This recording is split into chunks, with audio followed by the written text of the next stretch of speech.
Hello and welcome back to Home Gupshup. This morning I was on the task of quickly changing the kitchen liners in the kitchen cabinets.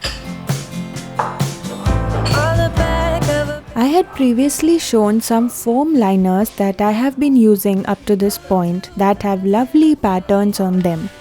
Even though I really enjoyed them, they were ancient and required double-sided tape to stay in place.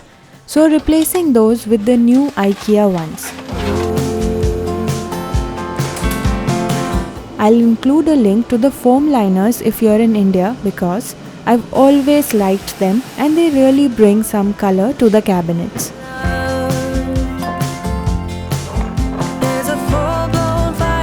My to-do list included the kitchen, so I also planned to tackle the spice drawer. I got all of my spice jars from Amazon in one go and I haven't regretted it.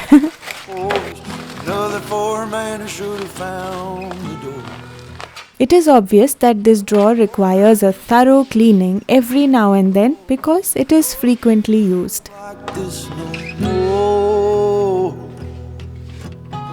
Cleaning up stains and marks from regular use is a breeze when you use a liner just like this. I recently installed a new lining in the cup cabinet. Oh, I ain't gonna live like this no more, hurting as bad as the years before. While I was attending to other matters, I thought it would be a good idea to make a quick snack to have on hand. I had to cut ties to settle the score.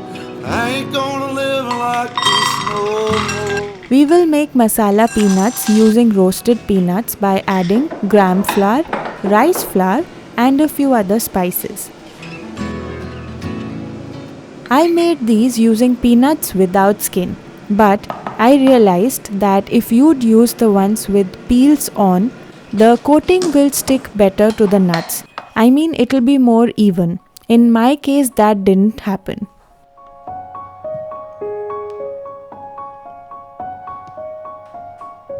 When cared for properly, white kitchens are typically rather simple to keep clean.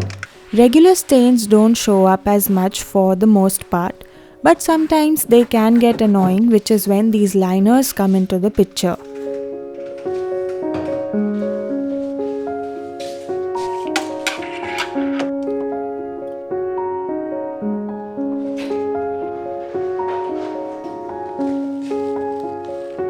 To fit them to size, I like to measure, then cut the liners.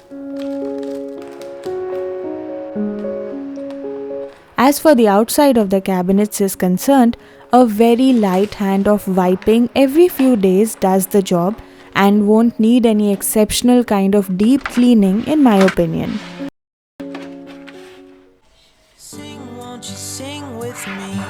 Each jar can accommodate one package of powdered masala with ease. However, if any remains, I store them in my backup pantry. Walk through the rain with me. Get soaked to the skin, feel free. Shut the world out. Let's hang out. Oh, I used to see in colors, now it's gray.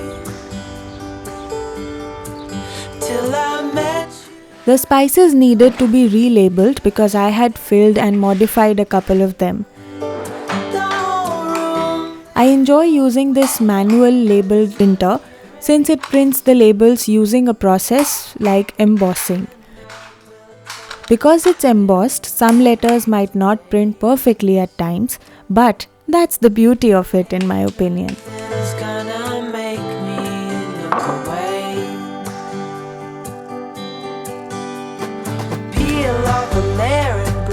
Check out my older video to see how I made these spice organizers to make the bottles stand at a slant.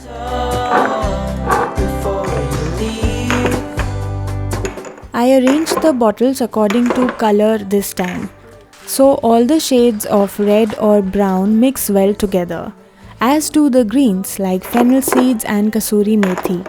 I kept the cream ones like the mango powder, hing, garlic powder, etc. together, and on the side I had the black ones, which are mustard and onion seeds. I will mention all the ingredients in the description box, but it saves a lot of time if you mix all the spices along with flours in a separate bowl and then add them gradually to the peanuts.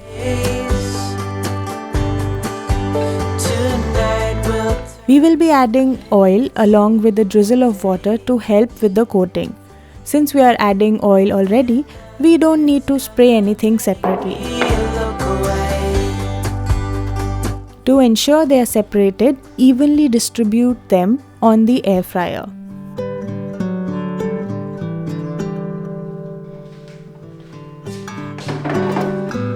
I'm excited about the festivals this year, even though I realize it's a little early.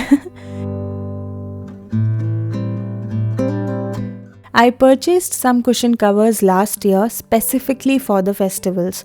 All of these are in deeper tones of blues and reds. The highlight of all three is the mirror work. I bought them back in India from a local shop close to my mom's place. My intention was to refold the cushion covers so that I could see every single one of them clearly. I believe that it's critical that we use every item in our collection.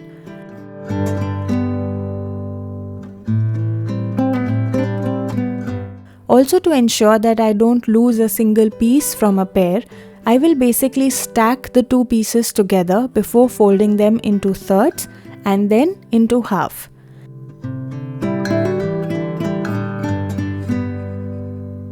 Keeping the folded side outward for a more neater appearance.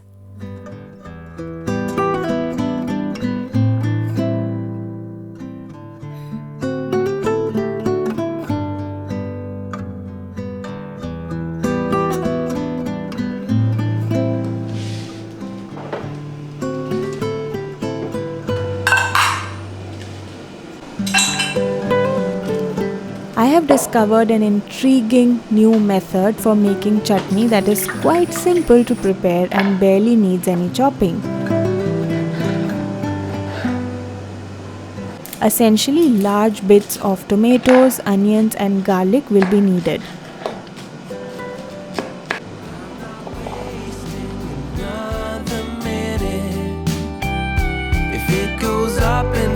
After heating the mustard oil thoroughly, simply place these chunks sideways in it.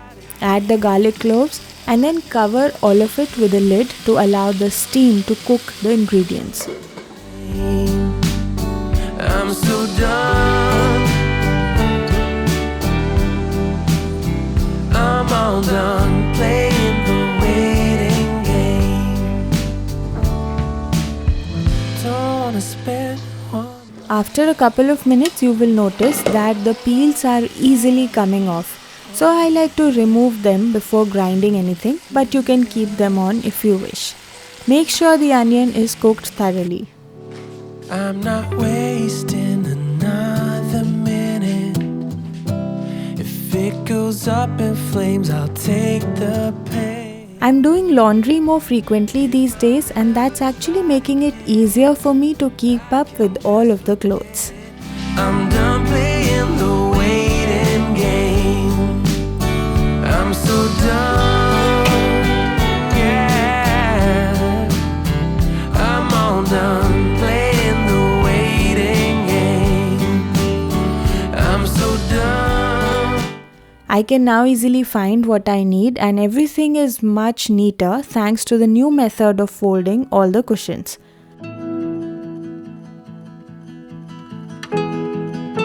In order for me to find what I need with ease, I want to make sure that the smaller sizes of the cushions are placed together in one stack and the larger ones are placed together in the other stack.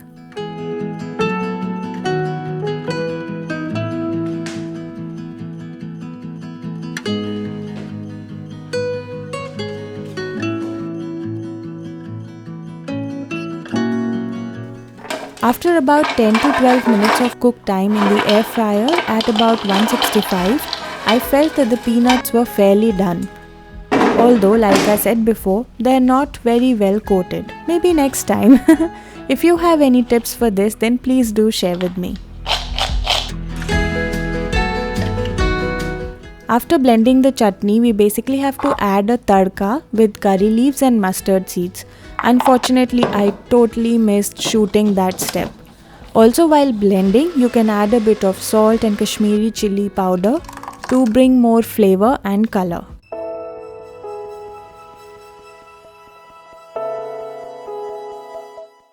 If you remember, I mentioned that we had a small vacation trip which led to the delay in the previous vlog. So I thought of including some clips from our trip to Barcelona.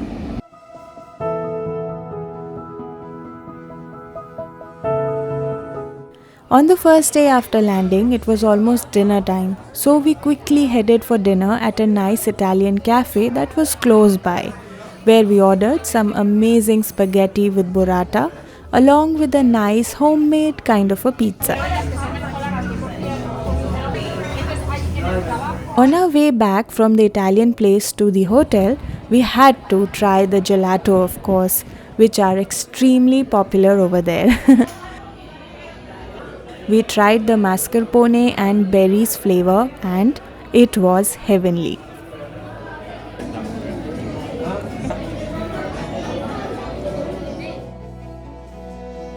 Next morning we headed out for a nice breakfast joint named Lato, I believe. And we both had eggs benedict with an amazing local brew to accompany it.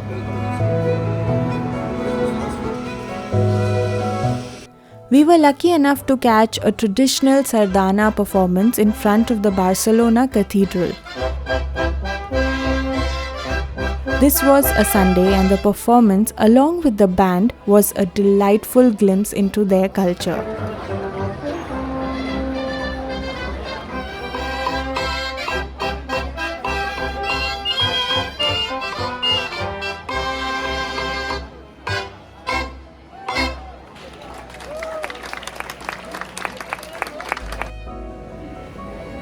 We walked towards the Gothic quarter and came across the narrow, lively streets of Barcelona.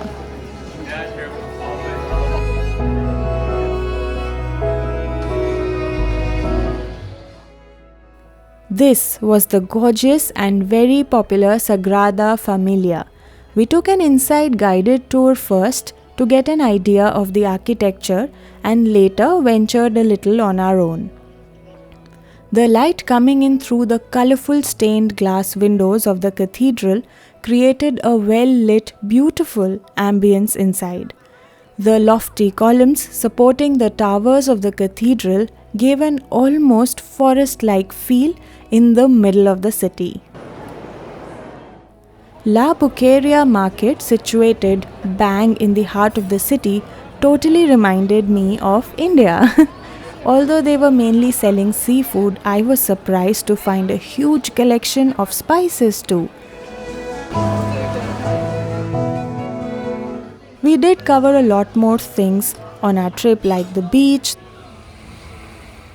the cable car ride, many hits at tapas joints, paella of course, and so much more.